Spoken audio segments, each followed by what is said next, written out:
Protection and conservation of environment. इसमें सबसे पहले हम इंडस्ट्रियलाइजेशन को देखेंगे। आज से तकरीबन 200 से 250 साल पहले एक इंकलाब आया जिसको हम इंडस्ट्रियल रेवोल्यूशन कहते हैं। ये जो इंडस्ट्रियल रेवोल्यूशन है इसने इंसानियत की ज़िंदगी को बदल के रख दिया। आज अगर हम देखें तो हमारे इर्द गिर्द मौजूद तमाम चीज़ें किसी ना किसी इंडस्ट्री से आई हैं। आप शायद ही किसी ऐसी चीज़ का नाम ले सकें जो किसी इंडस्ट्री से नहीं आई। जैसा कि हम जो कपड़े पहनते हैं वो तमाम किसी ना किसी इंडस्ट्री से ताल्लुक़ रखते हैं। इसी तरह से जो नेचर के सबसे करीब चीज़ हमारे इर्द गिर्द मौजूद होगी वो एक लकड़ी की कुर्सी होगी। आप ये कह सकते हैं कि ये लकड़ी की कुर्सी तो शायद किसी इंडस्ट्री से नहीं आई क्योंकि इसको लकड़ी से बनाया गया है, लेकिन ऐसा इसलिए नहीं है क्योंकि इस लकड़ी के अंदर भी हमने कील इस्तेमाल किए हैं और जो नेल्स इस्तेमाल किए गए हैं वो इंडस्ट्री से ही ताल्लुक़ रखते हैं। इसी तरह से हम जो स्पेक्टिकल्स का इस्तेमाल करते हैं, जो ग्लासेस का इस्तेमाल करते हैं, वो भी इंडस्ट्री से ही आती हैं। इस तरह से हमारे इर्द गिर्द मौजूद तमाम चीज़ें किसी ना किसी इंडस्ट्री से ताल्लुक़ रखती हैं और इसको इंडस्ट्रियल रेवोल्यूशन इसीलिए कहा जाता है क्योंकि आज हम पूरी तरह से अपनी ज़िंदगी गुजारने के लिए इंडस्ट्रीज़ के ऊपर डिपेंड कर रहे हैं। इंडस्ट्रीज़ ने जहाँ पर बहुत सारे इंसानियत को फ़ायदे दिए, वहीं पे इन्होंने बहुत सारे नुकसानात पहुँचाए और डिस्ट्रॉय करके रख दिया हमारे एनवायरनमेंट को। वो किस तरह से कि जो टन्स ऑफ वेस्ट हैं और जो इफ्लुएंट्स हैं वो ये इंडस्ट्रीज़ प्रोड्यूस करती हैं, लिक्विड फॉर्म में भी, सॉलिड फॉर्म में भी और गैसियस फॉर्म में भी। और ये जो सारा वेस्ट मटेरियल प्रोड्यूस किया जाता है इसको इंजेक्ट करवा दिया जाता है हमारे एनवायरनमेंट में और ये पोल्यूशन कॉज करता है जिसको हम इंडस्ट्रियल पोल्यूशन का नाम देते हैं। ये जो इन्फ्लुएंट्स होते हैं इनके अंदर बहुत ज़्यादा क्वांटिटी के अंदर बहुत टॉक्सिक हत्ता के कार्सिनोजन मटेरियल्स जो हैं वो भी शामिल होते हैं जो इंसानों को बीमार कर रहे हैं। हैवी मेटल्स जब भी इंसानों तक पहुंचती हैं तो ये हमारी हेल्थ के लिए बहुत बुरा रोल प्ले करती हैं और हमें बहुत शदीद बीमार कर सकती हैं। हैवी मेटल्स में जिन मेटल्स की पोल्यूशन ज़्यादा पाई जाती है वो है लेड, जो कि हमारी ऑटोमोबाइल और पेंट इंडस्ट्री से आता है। इसी तरह से क्रोमियम जो कि टैनरीज से आता है। टैनरीज वो इंडस्ट्रीज़ हैं जो चमड़े का काम करती हैं और वहाँ से क्रोमियम जो है इसको करीब 3 वाटर बॉडीज़ में छोड़ दिया जाता है और जब ये इंसानों तक पहुँचता है तो उनको बहुत बीमार बना देता है। एनवायरमेंटल पोल्यूशन जो है ये कुछ कंट्रीज़ में अलार्मिंग लेवल्स तक पहुँच चुकी है और अगर हमने अब भी इसको कंट्रोल ना किया तो इसके जो नुकसानात हैं वो अनबेरेबल होंगे। नीड टू कंट्रोल, हमें इस पोल्यूशन जो है इसको कंट्रोल करना होगा। अगर हम इसको कंट्रोल ना कर सके तो ये जल्द ही आउट ऑफ कंट्रोल हो जाएगी और आउट ऑफ कंट्रोल होने की वजह से ये हमें इर्रिपेयरेबल लॉस देगी, एक ऐसा लॉस जिसको हम कभी भी सही नहीं कर सकेंगे और आने वाले दौर में ये मुमकिन है कि हमारी ज़मीन जो है वो फर्दर लाइफ को सपोर्ट ना कर सके।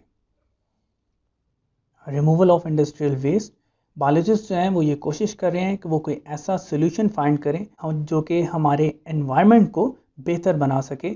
जहाँ जहाँ से हमने अपने एनवायरनमेंट को डेट्यूरेट किया है, नुकसान पहुँचाया है, ज़मीन के उन हिस्सों में हम अपने एनवायरनमेंट को बेहतर बना सकें और इसको डील करने के लिए बायो रेमिडिएशन का जो प्रोसेस है उसके ऊपर साइंसदान काम कर रहे हैं ताकि बायो रेमिडिएशन को इस्तेमाल करते हुए हम इंडस्ट्रियल वेस्ट को कम कर सकें और अपने एनवायरनमेंट को पोल्यूट होने से बचाया जा सके या एटलीस्ट उसकी पोल्यूशन जो है उसको कम किया जा सके। बायो रेमिडिएशन क्या होती है? बायो रेमिडिएशन में हम लिविंग ऑर्गेनिजम्स जो हैं उनको इस्तेमाल करते हैं और टॉक्सिक मटेरियल्स और जो पोल्यूटेंट्स हैं उनको डिग्रेड किया जाता है या रिमूव कर दिया जाता है। इसके हमारे पास एग्जांपल्स क्या हैं? इसके एग्जांपल्स में हम एलजी को इस्तेमाल करते हैं जो क्या करती है, जो रिड्यूस कर देती है पोल्यूशन ऑफ हैवी मेटल्स को। किस प्रोसेस के ज़रिए से? बायो एब्जॉर्प्शंस के ज़रिए से। हमारे पास एलजी बेसिकली क्या करती है कि एलजी हैवी मेटल्स को एब्जॉर्ब करती है जैसा कि लेड, जिंक, निकल, कॉपर, क्रोमियम। इस तरह से बहुत सारी हैवी मेटल्स को एलजी एब्जॉर्ब करती है और एब्जॉर्ब करने के बाद उनको हमारे एनवायरनमेंट से रिमूव करवा देती है। इसी तरीके से हम वाटर की प्योरिफिकेशन के लिए फंगल बायोरेमिडिएशन को इस्तेमाल करते हैं और जो हमारे पास इंडस्ट्रियल इफ्लुएंट्स होते हैं उनको भी फंगल बायोरेमिडिएशन की मदद से कंट्रोल किया जाता है। एंडेंजर्ड स्पीशीज़ क्या होती हैं? ऐसी स्पीशीज़ जिनका हमें ये डर है कि आने वाले टाइम में वो इस दुनिया से ख़त्म हो जाएंगी, एक्सटिंक्ट हो जाएंगी, उनको हम एंडेंजर्ड स्पीशीज़ कहते हैं।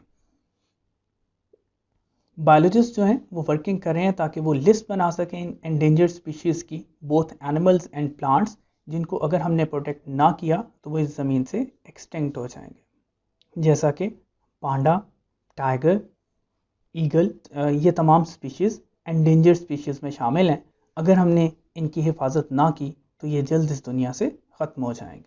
Environmental pollution. आज एनवायरमेंटल पोल्यूशन जो है वो पाकिस्तान की एक नेशनल प्रॉब्लम है। यानी कि हमारे रिवर्स, कैनाल्स बहुत ज़्यादा पोल्यूटेड हैं क्योंकि उनके अंदर सिटी का सीवेज वाटर और इंडस्ट्रियल वेस्ट जो है वो लगातार मिक्स हो रहा है, और उसकी वजह से हमारा जो वाटर है वो पोल्यूटेड होता जा रहा है। लाइफ जो है फ्रेश वाटर की पाकिस्तान के अंदर वो रोज़ बरोज़ डिक्लाइन की तरफ जा रही है, क्योंकि हमारे पास जो फ्रेश वाटर है उसके अंदर इतनी ज़्यादा गंदगी हो चुकी है कि वो फर्दर लाइफ को सपोर्ट नहीं कर पा रहा। फॉर एग्ज़ाम्पल, जो पोल्यूशन है उसने सबसे ज़्यादा फ़िशेस को नुकसान पहुंचाया है, क्योंकि फ़िशेस के लिए एनवायरनमेंट फिजिबल नहीं रहे।